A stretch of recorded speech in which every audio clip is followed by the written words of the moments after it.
Well, this is a response video to Road.cc, who just brought out a video about disc brakes. And the name of the video was 8 Things They Don't Tell You About Disc Brakes. I've just got it up here on my phone. Now, I just finished watching this, and it's interesting that a channel like this is actually doing a kind of a realistic, or people might even call it a negative response to disc brakes. And I just wanted to delve in and talk a little bit about disc brakes and why now it's actually coming out in the actual sponsored channels that we're hearing some negativity about disc brakes.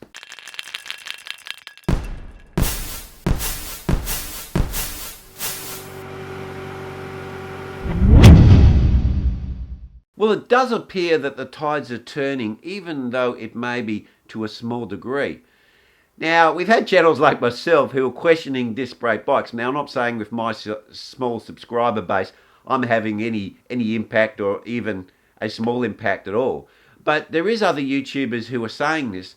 And then we've even had probably and arguably the best pro rider in the last decade come out and criticise disc brakes and saying that they're not been perfected yet. And I think this is flowing on now into the professional magazines that are online, and they're kind of getting on this bandwagon because people are starting to go, hey, look, are disc brakes really as good as they're making them out to be? And of course, we've had the so-so performance of disc brakes in the pro peloton.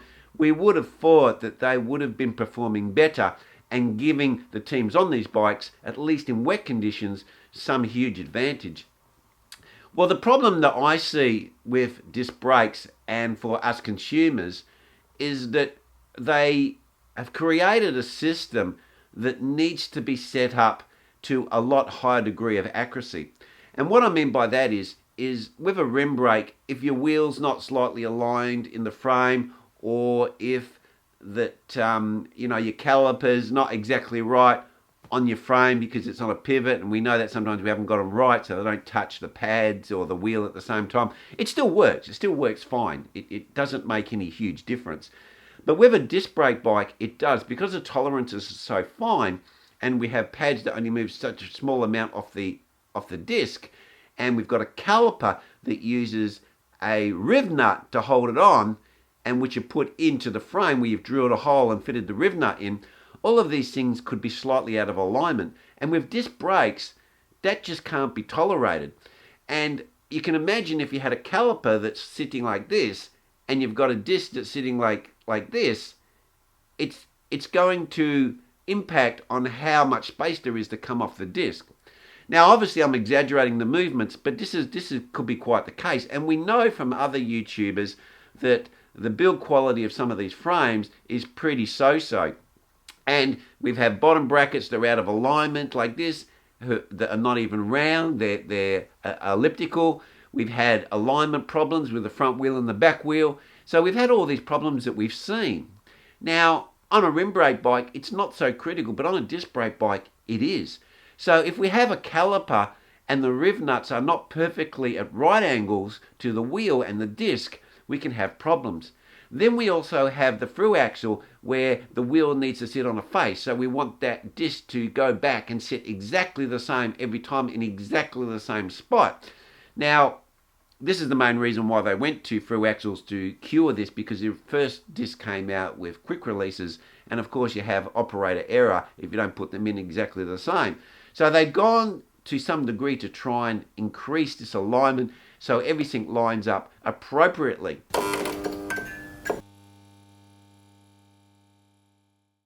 So we've talked about the manufacturing requirements of disc brakes, and that those tolerances need to be far, far more accurate to make the disc brake system work as advertised.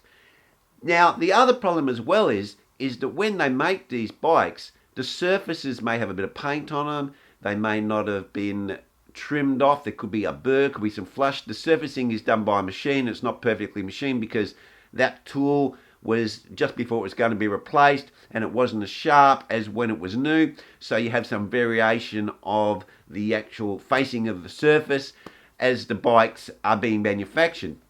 So what a lot of the bike shops are doing now is they've actually bought facing tools. And what they do is they face all the surfaces. They face the surfaces where the rib nuts are. They face the surfaces where the through axles go through. And also, I do believe they might even face the wheel.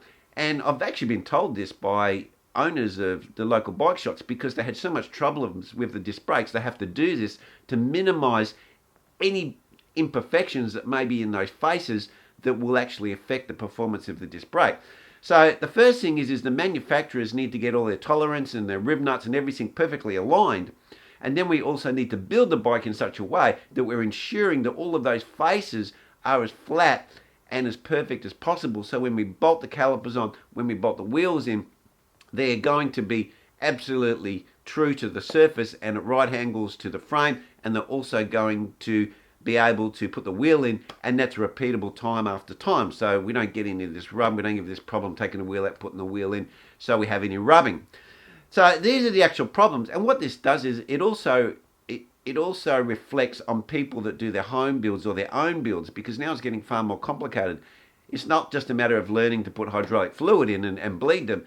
It's you need to go out and buy a facing tool, and the facing tools are not cheap. This is part of the issue. So when you're building this system, there's a lot more care and a lot more, pre-tooling to be done before you actually start putting the bike together.